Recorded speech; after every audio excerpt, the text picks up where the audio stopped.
This Grown Sacker and sequels. Some people love them, some people hate them. Some are good and some are bad. There's even a few cases of a sequel being better than the original. As long as there is film, there will always be sequels. And for as long as there have been films, there have been many films being put into development but never came to see the light of day. Never came to the surface of the sea. Never appeared from behind the curtain. Never fell from the trees. Too many metaphors? Yes, indeed. And the same can be said for sequels. There have been so many sequels that have been put in development that ultimately never happened. So today I've got a list of 10. Now, of course, there are a lot more of these. So if you guys enjoy this one, part 2, like and subscribe and comment you want part 2. But without any further ado, let's begin. Coming in 10th place, we have Godzilla 2. In 1992, TriStar announced they'd be making Godzilla trilogy. After many setbacks later, in 1998, we got Godzilla. And despite being the third highest grossing film in 1998, this movie bombed and was pretty much disliked, to say the least, by audiences and critics. But as you probably remember, I did say they want to make a trilogy. And we do have some information on Godzilla 2. Apparently it's going to focus on one of the baby Godzillas from the end of the first Godzilla movie. It will be used to fight a giant termite monster. And we know nothing about the third Godzilla movie. So the plans for Godzilla 2 and 3 were scrapped. And instead, we got the Godzilla animated series. I actually haven't watched this. Is it good? Like, if anyone's seen this, is this actually good? Like, I got 40 episodes here, so I watched this in 2 unaired episodes. That's 42 episodes right there. Coming 9th place, we have Elf 2, Buddy Saves Christmas. Now I think we can all agree, Elf does not need a sequel. That much is obvious to anybody. But in 2013, it was reported that New Line Cinema and Jon Favreau really wanted to make Elf 2. But thankfully, Will Ferrell turned down the offer, even being offered $29 million. We have the entire script for this movie. The entire script for Elf 2, Buddy Saves Christmas is available to read right now. The plot would have been that Buddy and his family would move to the suburbs, so their 10-year-old daughter Susie can have a better life. But after the move, Susie starts to realize that her dad is a bit wacky. So she wants him to be a little less weird. Or as we like to call it, the proper way to act.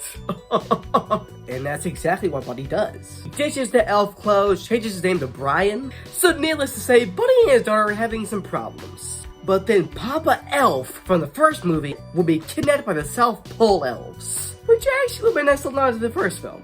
He must be a South Pole elf. So Snowy the Snowman goes to recruit Buddy to save Papa Elf. So now Buddy has to choose between being an elf or being a normal person. So yeah, ultimately, I'm glad this didn't happen. Elf just doesn't need a sequel.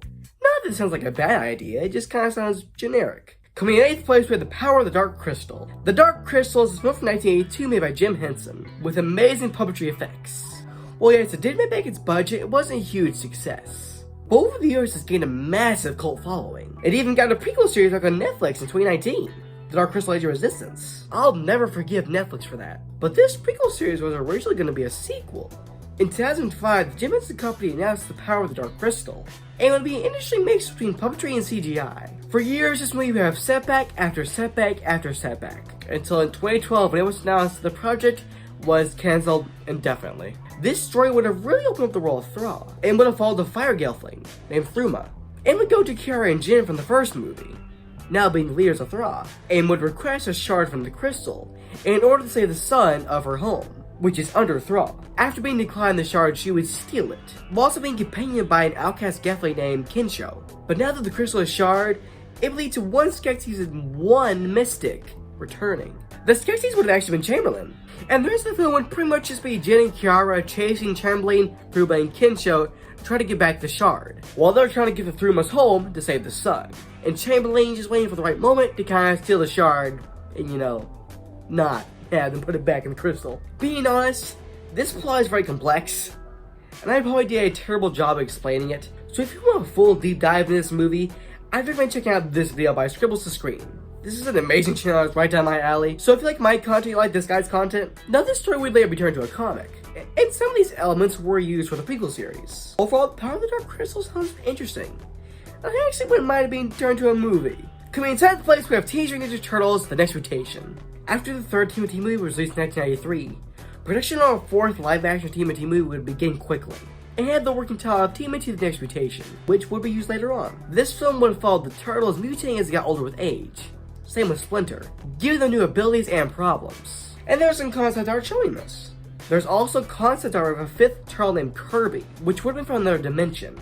This show is also going to have the title TMNT The Foot Walks Again. But overall, that's all we know about this movie. The ideas for this movie are pretty interesting, but I thought this movie would have bit off more than it could chew. This is a lot of ideas, and I don't think it could have worked. Coming in 6th place, we have Ghostbusters Hellbent. After Ghostbusters 2 was released in 1989, Ghostbusters 3 was in development for years. And in 1999, a third Ghostbusters movie got pretty darn close to being made, with the title Ghostbusters Hellbent, which was in the Ghostbusters busting ghosts in a hellish New York, and eventually would run into the devil himself, and would have also introduced a new team of Ghostbusters. And if you saw my movie history video on Ghostbusters, then this will sound pretty familiar. It was cancelled because Bill Murray did not want to do Ghostbusters 3. And that's pretty much all we got about Ghostbusters Hellbent. Just saying, I love this idea. The Ghostbusters being in a hellish New York setting, fighting the devil? That's pretty darn cool. I wouldn't mind seeing that in a future Ghostbusters movie. Coming in 5th place, we have Toy Story 3. Now you guys are probably thinking, Gary Don, what are you talking about? Guys, he lost his marbles. Well, allow me to explain. In 2004, Pixar announced they would no longer be renewing its contract with Disney. And then Disney announced they're opening up a smaller company called Circle 7 Animation, which was made for the sole purpose of making direct-to-DVD sequels to Pixar movies. And Disney had full right to do this. Disney had full control to make sequels to the Pixar movies they helped distribute. Sequels to Monsters Inc., Finding Nemo, and Toy Story were all put into development. Toy Story 3 would go the farthest, and would see recall on all Buzz Lightyears. So Buzz would be sent back to the factory which was made in Taiwan. But the gang soon learns that these toys are not going to get repaired. They're going to be demolished and new toys in their place. So the gang ships themselves to Taiwan in order to save Buzz. By 2006, Disney bought Pixar. So all these sequels, as well as Circle 7 Animation, would be long forgotten and destroyed like they should be. And if you couldn't tell already, I'm very glad this didn't happen. Because in my opinion, Toy Story 3 is the best animated film ever made. And if this would happen, we would not have got that Toy Story 3.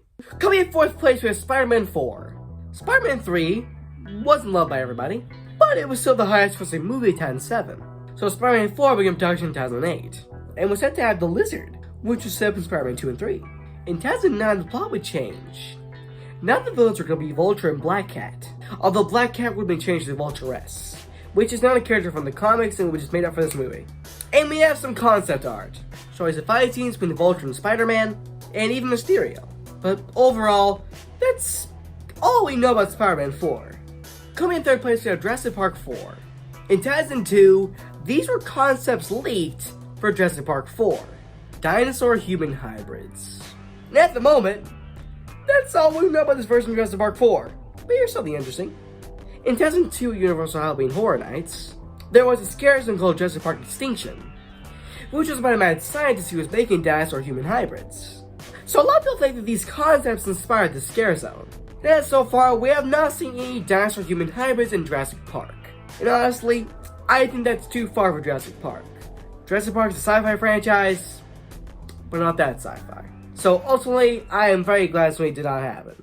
Coming in 2nd place, we have Forrest Gump 2. Now, Forrest Gump is a great film, and it does not need a sequel. So even though Forrest Gump did not need a sequel, for about 40 minutes, apparently there were talks to make a sequel, at least according to Tom Hanks. So from what I've seen and heard, Forrest Gump 2 was in development for about 40 minutes, and then cancelled. Coming in 1st place, we have E.T. 2 Nocturnal Fears.